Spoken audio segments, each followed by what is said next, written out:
Good morning, this is Mr. Willie in West Virginia. It's the 10th day of November. I have had several words this morning, but one particular one that just kind of jumped out at me. And it's in the 15th book of John. We'll start off in the beginning. It says, I am the true vine, and my Father is the husbandman. Every branch in me that bears not fruit, he takes away. Every branch that bears fruit, he purges, or he prunes, that it may bring forth more fruit. Now ye are clean through the word which I have spoken unto you. Abide in me, and I in you, as the branch cannot bear fruit of itself, except it abide in the vine. No more can ye, except ye abide in me. I am the vine, you are the branches. He that abideth in me, I am in him, and the same bringeth forth much fruit. For without me you can do nothing. I looked at that statement this morning and I thought, how often in our lives have, someone yelled to us, hey, what are you doing? And we say, nothing. And we don't think anything about it because nothing is like nothing to us. We think when we're just sitting, we're doing nothing. But here it is, Christ is talking to his disciples. He's talking to us. He's sharing a word that kind of jumped out at me this morning that might minister to you, in that without God, without Jesus, what you're accomplishing is nothing. You may be getting a bunch of stuff done in the physical realm.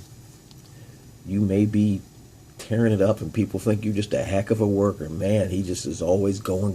He is just too tough. But the truth of the matter is that without Jesus in our lives, whatever we're accomplishing really amounts to nothing.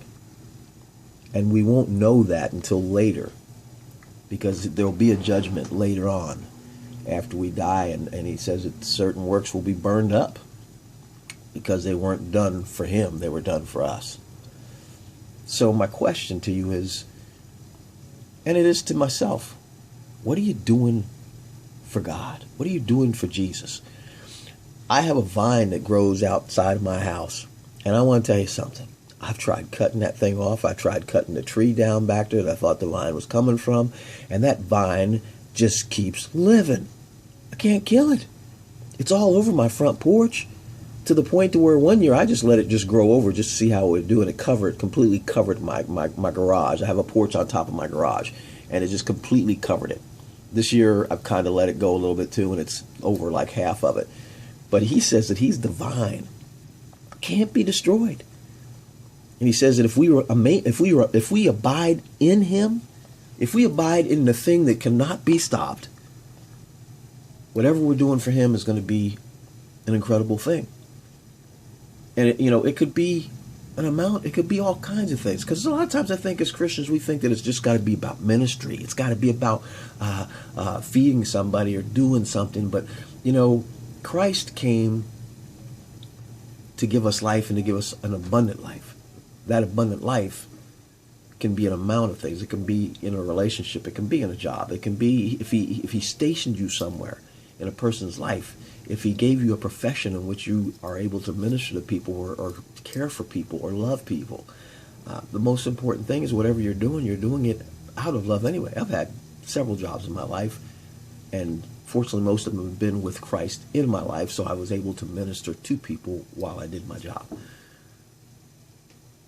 But what are you doing? What are you really doing for Christ? And what are you doing to be seen by people? What are you doing that you're hoping might even out, and hopefully maybe the good things you're doing are going to outweigh the bad things you're doing? You're doing that for you. My question is, what are you really doing for Christ? And it's a question for myself. That's all I have for you this morning. Have a great Saturday. Get some rest. Enjoy life. This is Mr. Willie in West Virginia. I love you, but more importantly, God loves you. And he wants you to succeed. Shalom.